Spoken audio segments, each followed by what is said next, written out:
How do I know if I am appointed as an executor? You may be aware of your appointment as an executor when the deceased drafted his or her will, or have informed you of his or her intention to appoint you as the executor of the will.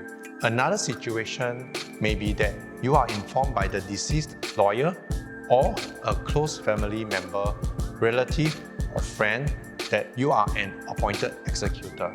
When a person passes away and leaves behind a will, typically this person's lawyer will read the will and establish who the will's executor is.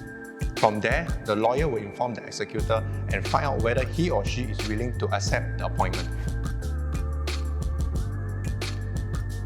I have been appointed as the executor of a will. So what should I do now? Once you're informed of your appointment, you have to decide whether or not to take up the executorship.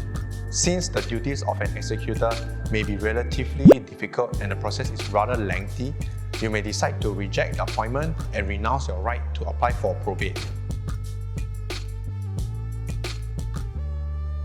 So here are the 8 processes of an executor checklist. First, read the will and understand the deceased instructions to identify your responsibilities as an executor. Number 2, you have to make funeral arrangements for the deceased as instructed in the will.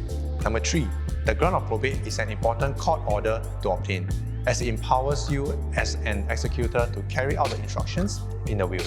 This includes the distribution of the deceased assets to his or her specified beneficiaries. So do I need a lawyer to apply for a grant of probate? No, you are not required to engage a probate lawyer to apply for a grant of probate.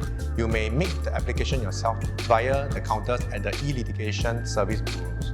However, since the steps involved in applying for a grant of probate may be complex and involves a large number of documents, it is advisable to engage a probate lawyer to assist you in the process. 5. Pay off the deceased debts, taxes and funeral and any other expenses if the deceased estate is solvent, which means that the deceased has more assets than liabilities. Number 6.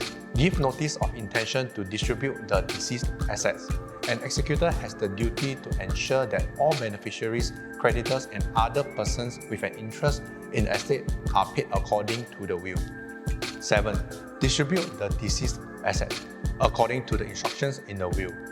The court expects you to administer the estate within a reasonable amount of time of the deceased's death. Generally, this will be within 6 months of the death. Step number 8. Keep an account of the administration of estate. Before you distribute the assets, you are also required to submit the account for the beneficiary's perusal and approval.